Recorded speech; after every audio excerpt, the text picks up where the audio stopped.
የተደላደለበትን የስልጣን ምቾት ትቶ ኑ በጋራ ሀገርን እንገንባ በማለት እጁን ለምክክር ዘርግቷል። ለውይይት የከፈተው በር የኢትዮጵያ ስብራቶች ይጠገኑ እንጂ ስልጣን ከሀገር አይበልጥብኝም ነው ነገሩ።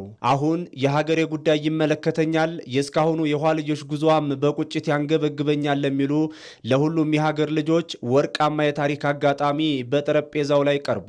ይህ መልካም ዕድል የተፈጠረው ደግሞ የአሁኑ መንግስት ብቸኛው ፈላጭ ቆራጩ አካል እኔ ነኝ ከሚል ከዚህ በፊት ከነበረው ግትር የፖለቲካ አካሄድ በመውጣቱ ነው።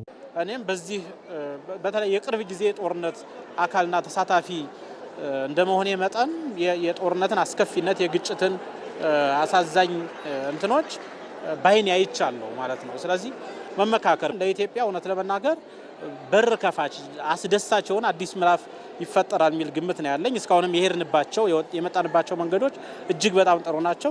በምርጫ የማሸነፉ ጉዳይ የጊዜያዊ 5 ዓመት የፖለቲካ ዑደት ውጤት ነው። በጋራ ምክክር ኢትዮጵያ ስትሰምር ግን ሀገራዊ መግባባቱ የትውልዶችና የሀገር ዘላቂ ህልውና ይሆናል። አሁን እየሆነ ያለው በምክክር መፍትሄ የማበጀት ሂደቱም ይህንኑ ለማንበር ነው። በምርጫ አሸናፊው መንግስት ለአካታች ውይይትና ለምክክር ቅድሚያ መስጠቱም የጋራ መግባባት የሰፈነባት ኢትዮጵያን ከማየት ጉጉቱና ህልሙ ይመነጫል። መንግስት በህዝብ ሉዓላዊ ስልጣን ይሁንታን አግኝቶ ሳለ ሁሉንም ያቀፈ የምክክር ሂደት እንዲካሄድ ሁኔታዎችን ማመቻቸቱና ለስኬቱ የበኩሉን ማገዙ ስለ ሀገር ሲባል የከፈለው ትልቅ የፖለቲካ ዋጋ ነው። አሁን ያለው ትውልድ መክሮ ዘክሮ ተነጋግሮ መፍታት አለበት የሚለውን እኛም እናምናለን። ለዚያም ነው ውይይቱን በዚህ መልክ እየደገፍን ያለ ነው። ኢንክሉሲቭ ናሽናል ዲያሎግ የተሳካ እንዲሆን ኢትዮጵያ ሰላማዊ ሀገር እንድትሆን ብልጽግና የተረጋገጠባት ሀገር እንድትሆን በጋራ መስራት መኖር የምንችል ሰዎች መሆናችን ዓለም እንዲያይ መተባበር፣ ልባችን ማስፋት ይኖርብናል።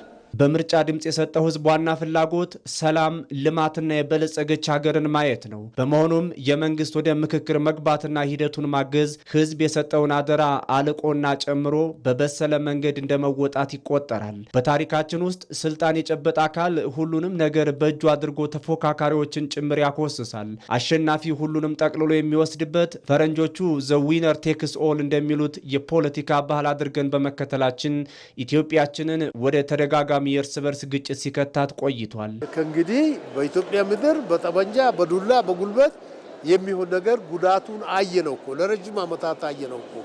ስለዚህ ከእንግዲህ በምክክር ብቻ ነው የምንወጣው። እናም አሁን መንግስትና ስለ ሀገር ተመካካሪዎቹ እያሉ ያሉት የእስካሁኑን የብቻ የአግላይነት አካሄድ በእንቅርት ላይ ጆሮ ደግፍ እየፈጠረ በዓለም ፊት አዋርዶናል ነው። ስለዚህም ሞክረነው ካዋረድን ተግብረነው ኋላ ካስቀረን መንገድ ለመውጣት እጅግ መሰረታዊ በሆኑ ሀገራዊ ጉዳዮች መግባባት ላይ ልንደርስ እነሆ በታሪካዊ ወቅት ፊት ቆመናል። ይህ የትጋት እርምጃ ውጤታማ እንዲሆን ደግሞ ለሀገር ምሰሶና ማገር ሆኖ መገኘት ከሁሉም ለሁሉምና በሁሉም የግድ ይላል። በታሪክ አጋጣሚ አንድ ያገኘነውን የምክክር እድል ተጠቅመንበት ካሮጌው የኃይል መንገድ ስንወጣ ሁሉም ነገር ወደ ልማት ሆኖ የጋራ ድላችንን ድህነትን በማሸነፍ እናጣጥምበታለን። እንዲያ ሲሆን ደግሞ በኢትዮጵያ የፖለቲካ ምህዳር ውስጥ አዲስ ማራኪና የሰለጠነ የታሪክ ምዕራፍ ሆኖ በደማቁ ይመዘገባል።